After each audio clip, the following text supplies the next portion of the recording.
We really in Florida. It's been a while since I've really filmed.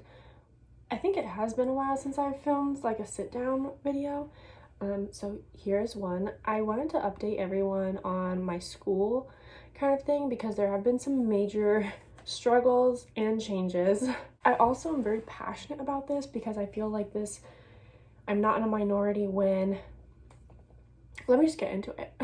I was planning on going to a Florida community college. I applied as non-resident because I'm not a Florida resident. I needed financial aid to cover my course.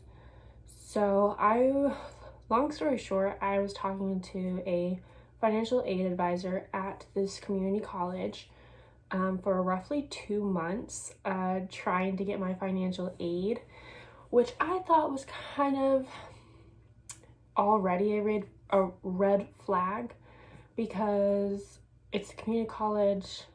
I've been awarded financial aid in the past, and I just felt like it shouldn't be that difficult to get financial aid, let alone from a community college that's like, hey, we are supposed to be cheaper, we're supposed to be, like, we're here to help you kind of thing. So I thought that was really odd. So I was talking to my financial aid advisor through that school for roughly 2 months, and I sent in my residency forms. I'm not a Florida resident, so I knew I was going to get out-of-state tuition.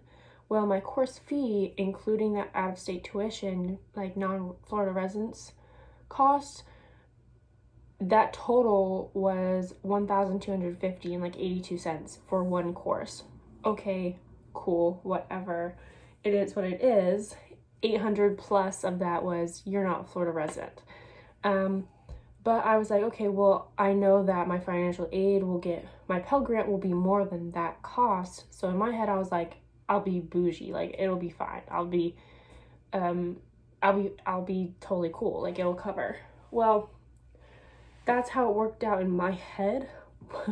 That's not, I guess, how it really works. I'm used to a quarterly system in college. They do semesters. A lot of colleges actually use semesters. I think it's just more of a Washington thing that they do quarters. At first, I was told to apply as a transient student. Well, then it turned out, hey, your application's incomplete. And I was kind of confused. I was like, what? So I called admissions. They said, oh, you're not an actual transient student. I don't know why someone told you that to apply as that. So you need to change your program to non-degree seeking because you're non-degree seeking. So that's what I did. I went through it again and changed my program to non-degree seeking. Well, then after that, imagine this. I changed my program again from transient student to non-degree seeking student. In that process, I was not told until completely after I changed my program, hey, if you're non-degree seeking, you can't get financial aid. So then I was like, okay, well, I have to have financial aid. I can't afford this class on my own. So I called again and they said, okay, well, you need to actually be seeking a degree at our school to receive financial aid, which I was like, there's a big disconnect for me there because I just feel like that's not how community college should work. But I mean, I don't make the rules, clearly. Then I changed it to associates, AA, working on my associates. So then still, I emailed my financial advisor. I said, hey, I'm seeking an associates now. I should be able to get financial aid, correct? And she said yes. And I said, okay, even though I'm even only taking one class. And she said, yes, you'll be able to receive financial aid. So then I was like, okay, sweet. So then I got another email a few days later, your application is incomplete. So I was like, what the heck? I call and they said, oh, well, because now you're seeking a degree, we need you to send your transcripts. And I was like, why was I not? In my head, this whole time, I was like, why am I not being told the things that I need to be told? I feel like an advisor should be like, let me just put this together in my brain and let you know, just by the way, you need to send your transcripts now that you're seeking a degree. Because I didn't know that. And I was busy. So I was like, okay, well, now I have to do that. Well, this is like 2 days before the course fee deadline. And so then I was like, okay, well, is this going to affect my financial aid being released? And they said yes. So I knew I was going to be dropped from the course, but she said that once my transcripts arrive, I can re-register for the course and everything will be Gucci. So that was my plan. Well, at this point, I haven't heard from my financial aid advisor for over a week. And I had asked her, like, hey, my application says it's incomplete. I don't know what to really do. I've called, but they weren't picking up the phone. So I emailed her that, and that was the last thing I said to her. And she hadn't gone back to me for over a week. This is my financial aid advisor. So a day or two before the course fee deadline, she emails me saying, by the way, you need to send your transcripts, which I had already done because I had to reach out to someone else. And then she goes, and also I'm just now seeing that you are a non-Florida resident, which, before I go on, I've been talking to her for 2 months and she just now realized I'm not a Florida resident. I feel like, what? So I was low-key real upset about that because I was like, bruh, we've been working together for over 2 months, and residency form is one of the first thing I put because upon applying, it's like, hey, admissions needs your residency forms. So she was clearly not looking at my like file or anything like that. So I was really upset because I was like, bro, you're here, you're supposed to help me. So not only does she say, oh, I was just realized that you are a non-Florida resident, which she also goes and says, well, this means that your tuition is much higher than normal, which I was like, okay, well, yeah. So this means you'll also have an out-of-pocket expense. And I was like, what? So at this point, I have gone into my like school thing where you can see your financial aid awards and everything. And the total says I was awarded for summer 2020, $3,000, just over $3,000. And my class was only $1,250. So I thought, okay, cool. I'll have extra money for books and everything like that. This is sweet. I thought I was fine. And so then she says, okay, well, per 3 credit hours, which is like my course was 3 credit hours for one course.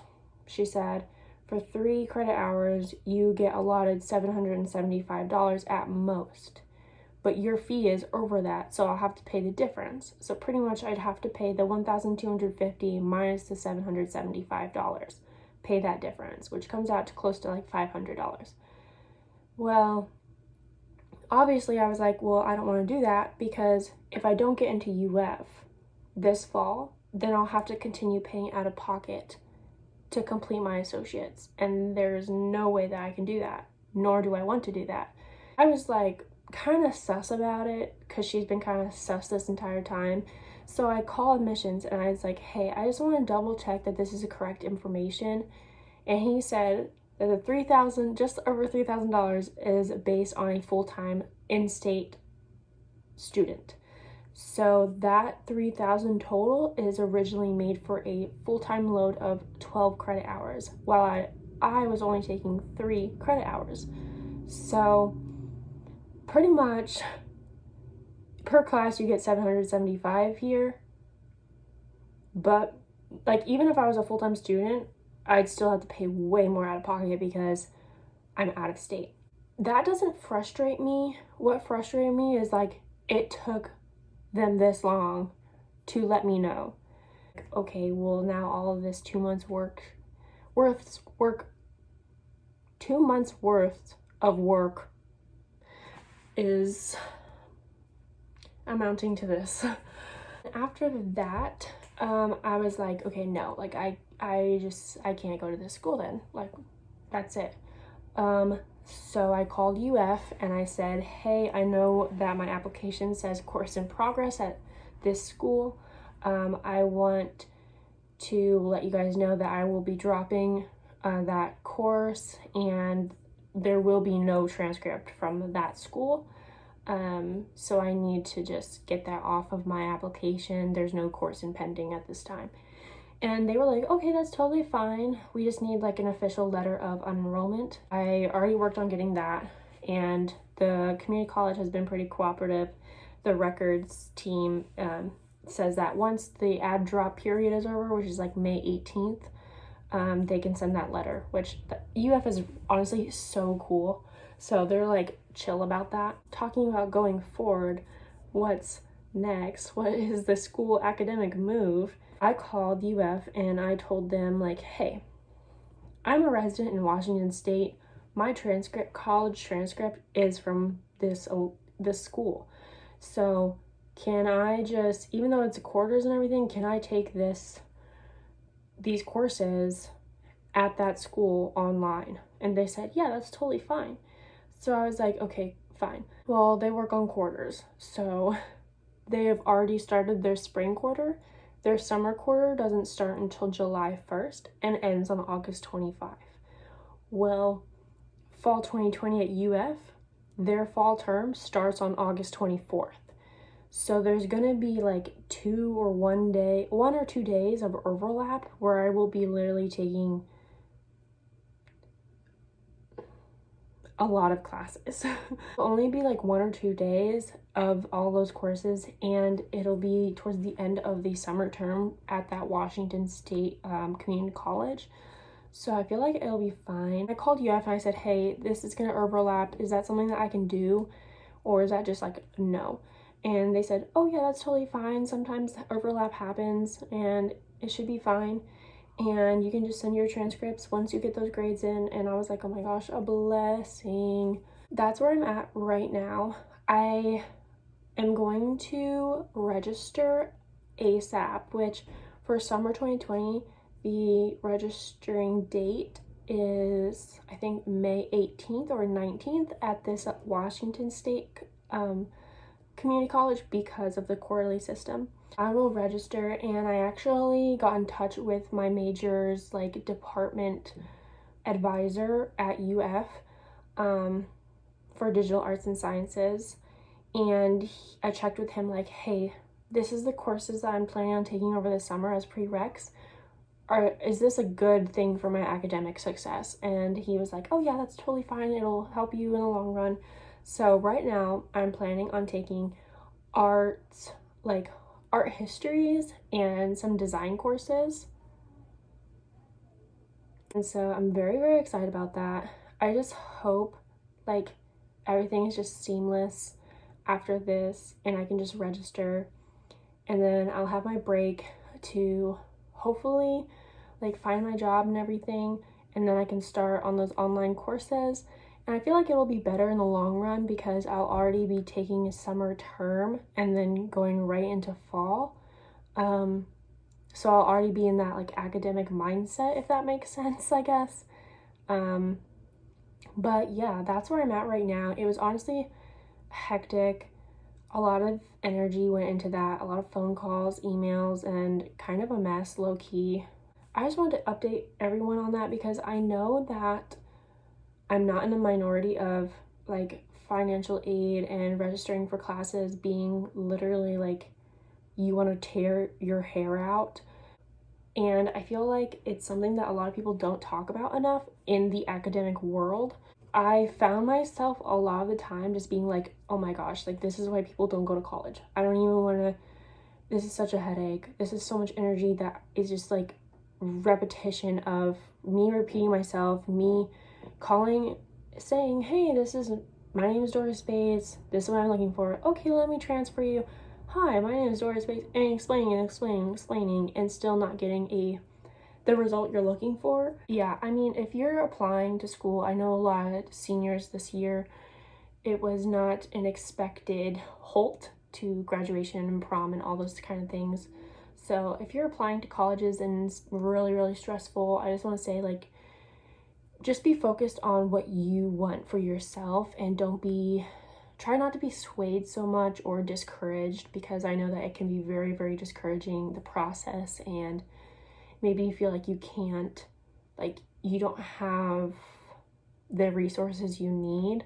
I would say, honestly, if you have the ability to just take a step back and chill and just be like, okay, well, this is for this is for my academic success, and people need to know that, and I'm going to do whatever it takes to get there because it's important to you and it's important to your future life if you are doing that. Not to say that college is needed for your future life, but if that's what you're like ambitious about, I obviously need to go back to school. You know what I'm saying? Just try not to get discouraged, and the process is hard, but you're not alone, and it'll be very, very rewarding in the long run. So there's my update. I have a plane to catch.